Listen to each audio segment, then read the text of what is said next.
मैं समा प्रवीण अंबिकापुर से छत्तीसगढ़ का पहरेदार से बात कर रही हूँ। KR technical college Shrimati Renu Jain director से कुछ बातचीत करने के लिए।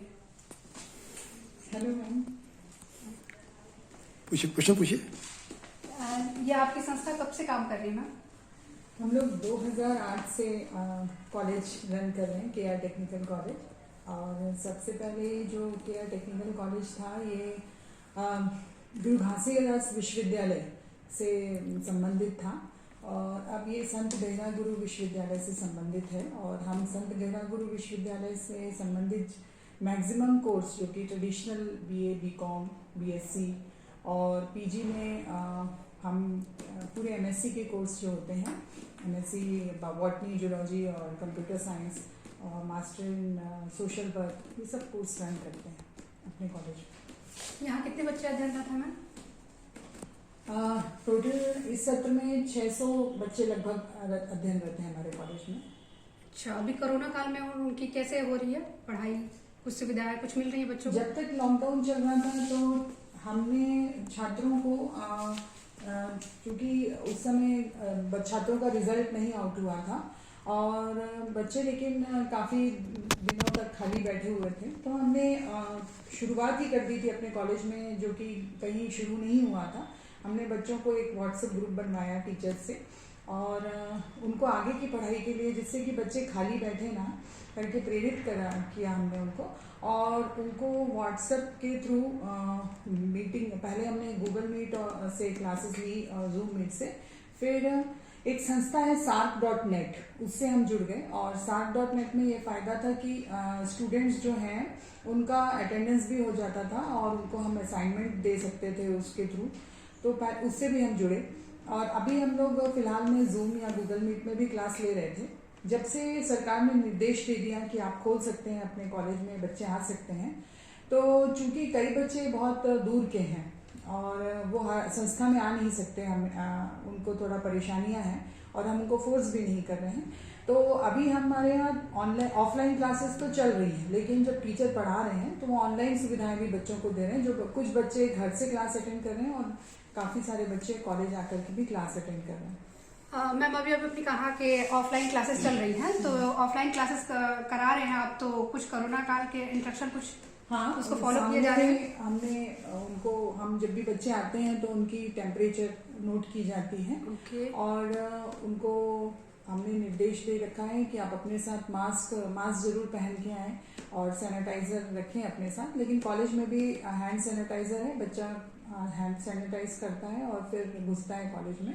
टेम्परेचर रीडिंग में हमको जहाँ लगता है कि वो आने के लिए ठीक नहीं है उसके लिए, तो हम उसको छुट्टी कर देते हैं। अच्छा, सोशल डिस्टेंसिंग मेंटेन इसलिए भी हो जा रही है क्योंकि कुछ बच्चे ऑनलाइन क्लास अटेंड कर रहे हैं, कुछ ऑफलाइन कर रहे हैं, तो ऑलरेडी थोड़ी अटेंडेंस कम है, इसके कारण भी अपनी दूरियां बनाए रहते हैं बच्चे। और कुछ बताइए अपने कॉलेज के बारे में। केआर टेक्निकल कॉलेज 2008 से संबंधित है, मैंने आपको पहले ही बताया। जी मैम। हमारे कॉलेज में सबसे स्ट्रॉन्ग जो हमारी टीम है वो एनएसएस की है। मेरे कॉलेज के एनएसएस के छात्र हैं अजय गुप्ता, उसको प्रेसिडेंट अवार्ड मिल चुका है 2017 में उसके काम के लिए, उसने बहुत अच्छे काम किया था। और इस सत्र में भी हमारे यहाँ के 2 बच्चे हैं जिनको कि कलेक्टर ने अवार्ड दिया। ये बच्चों की खासियत ये थी कि इन बच्चों ने कोरोना काल के समय में, जब लॉकडाउन लगा हुआ था, तब इन्होंने कम से कम 500 से 600 मास्क बनाया और गांव के लोगों को डिस्ट्रीब्यूट किया था इस मास्क को। और कुछ बच्चे ऐसे थे जिन्होंने क्लास में जाकर के, गांव में जाकर के बच्चों को पढ़ाया, क्योंकि उनकी पढ़ाई बहुत छुट्टी हुई थी, तो उन बच्चों को पढ़ाया। ये एनएसएस की टीम हमारी ये बहुत स्ट्रांग है। हम लोग जो भी गांव में काम करके आते हैं हमारे बच्चे, उनकी काफ़ी तारीफ होती है। और दूसरा स्ट्रॉन्ग पॉइंट है कि इस सत्र में जो भी लॉकडाउन रहा, तो बच्चों के पर्सनालिटी डेवलपमेंट के लिए हमने बहुत सारे वेबिनार्स कंडक्ट कराए और अभी भी करा रहे हैं, जिससे कि उनको आगे की नॉलेज मिले। सस्टेनेबिलिटी पे हम बहुत ध्यान देते हैं, हमारी निरंतरता बढ़ी रहे, टेक्निकल सपोर्ट हम लोग बच्चों को कोशिश करते हैं कि दें जितना हो सके, क्योंकि नाम ही हमारे कॉलेज का केआर टेक्निकल कॉलेज है। और प्रैक्टिकल हम लोग मेनली बच्चों को एक्चुअली में अभी इसलिए बुला रहे हैं कि वो प्रैक्टिकली स्ट्रांग रहें। प्रैक्टिकल्स उनकी बहुत अच्छी हो रही है, लैब में उनको हम प्रैक्टिकल कराने के लिए स्पेशली बहुत ध्यान देते हैं। और कंप्यूटर टीम भी हमारी बहुत स्ट्रांग है, क्योंकि हमारे कॉलेज को बीसीए जो मेन कोर्स है, bachelor of computer application, master of computer science, ये इसके नाम से ज़्यादा जाना जाता है ये कॉलेज। तो हम लोग की कंप्यूटर टीम बहुत स्ट्रांग है, तो कंप्यूटर नॉलेज हर सब्जेक्ट में मिलता है। हमारे यहाँ बीए जैसे है तो बीए कंप्यूटर के साथ है, बीकॉम है तो कंप्यूटर एप्लीकेशन के साथ है, बीएससी कंप्यूटर साइंस के साथ है। तो हम पूरी कोशिश करते हैं कि स्टूडेंट्स को कंप्यूटर का नॉलेज मिले। और साथ ही साथ सबसे इम्पोर्टेंट बात है कि पूरे सरगुजा डिस्ट्रिक्ट में और आसपास के भी डिस्ट्रिक्ट की मैं बात करूं तो केआर टेक्निकल कॉलेज ही इग्नो का, इंदिरा गांधी राष्ट्रीय पत्रकारिता विश्वविद्यालय जो है उसका ओपन यूनिवर्सिटी का ही एक वो सबसे अकेला सेंटर है। हम लोग संबद्ध हैं इग्नो से भी, स्टडी सेंटर है हम उसके। और इसमें बहुत सारे बच्चे जो कोर्स में रजिस्टर्ड होते हैं, पीजीडीआरडी और एमएआरडी, इसमें रजिस्टर हो रहे हैं बच्चे। और भी अदर कोर्सेज हैं, जैसे एमएसडब्ल्यू है, एमए है, एमए सोशियोलॉजी है, बीए है, और ये सब कोर्स को करते हैं स्टूडेंट। और इसकी भी फायदा ये है इग्नो से करने का कि स्टूडेंट्स जो इसमें क्या, इग्नो का एक मोटो है कि अर्न व्हाइल यू लर्न, मतलब आप अर्न करते हुए भी आप लर्न कर सकते हैं करके।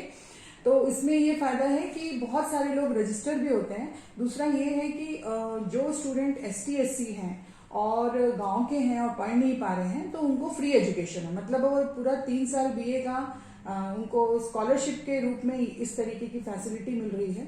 इग्नो में बुक्स बच्चों को प्रोवाइड की जाती हैं और ये सब फ्री में है बच्चों को। लेकिन नॉर्मल बच्चे भी इसमें एडमिशन लेते हैं, स्टूडेंट्स एडमिशन ले रहे हैं, और उनको बहुत ही नॉमिनल चार्जेस में ये कोर्स होते हैं, बहुत ज़्यादा महंगे नहीं हैं, सस्ते हैं, कोई प्रॉब्लम नहीं होती। बहुत अच्छे कोर्स हैं जो हम इग्नो का कोर्स चला रहे हैं। तो जब हमारी एनएसएस की टीम गांव में जाती है तो हम गांव के लोगों को इसके कोर्स की जानकारी भी देते हैं। अच्छा, और बच्चों को यहाँ मतलब इस कॉलेज से कैंपस सिलेक्शन की कुछ सुविधा है? कैंपस सिलेक्शन में ऐसा है कि हम स्टूडेंट्स को, जैसे देखिए सरगुजा जो क्षेत्र है, जहाँ अंबिकापुर क्षेत्र है, इसमें आसपास बहुत बड़ी बड़ी इंडस्ट्रीज तो है नहीं, लेकिन हाँ क्योंकि हम लोगों के बहुत सारे रोजगार की जानकारी हमको रहती है, तो हम स्टूडेंट्स को जो भी वो पोस्ट निकलती है उसकी जानकारी हम बच्चों को देते हैं और उनके लिए तैयारी करवाते हैं। जैसे कि ग्रूमिंग क्लासेस होती हैं, एक ग्रूमिंग क्लासेस जिसमें कि स्टूडेंट को इंटरव्यू कैसे फेस करना है, रिज्यूमे राइटिंग कैसे है लिखना है, ये सब हम स्टूडेंट को सिखाते हैं अपने यहाँ के। और ये प्लेसमेंट की तैयारी के लिए हम उनको आगे बढ़ाते हैं। कुछ कंपनीज हैं जैसे कि बजाज की है, ये कंपनीज यदि आती हैं हमारे पास, ऑटोमोबाइल कंपनीज आती हैं, तो हम उनको यहाँ पे बुला करके बच्चों को मिलवाते हैं उन कंपनीज से, और कुछ लोगों का सिलेक्शन भी होता है। लेकिन यहाँ के बच्चे लेकिन ज़्यादातर जागरूक होते हैं गवर्नमेंट के पोस्ट के लिए, हैं, तो गवर्नमेंट के पोस्ट के लिए हम उनकी फिर तैयारी करवाते हैं, उनको जानकारी भी देते हैं कि अभी कौन कौन सी पोस्ट निकली है। जैसे इग्नो का पीजीडीआरडी जो है वो बहुत फायदेमंद होता है कुछ फॉरेस्ट की पोस्ट के लिए, तो हम बच्चों को, अपने कॉलेज के बच्चों को भी प्रेरित करते हैं कि आप इन सब कोर्स को करिए, आपको फायदा होगा इन सब कोर्स से। जैसे कॉलेज में पीजीडीसीए वोकेशनल कोर्स माना जाता है, जिसको बहुत जरूरी है आजकल के समय में, DCA diploma in computer application, ये सब कोर्स यहाँ कॉलेज में चलाए जा रहे हैं। तो बच्चे उसमें अध्ययनरत हैं और उनको कंप्यूटर से रिलेटेड कोई भी जानकारी है तो हम जरूर उनको ये चीज की जानकारी देते हैं कि ये पोस्ट निकली, आप इसका फॉर्म भरिए। Okay, thank you ma'am. Thank you.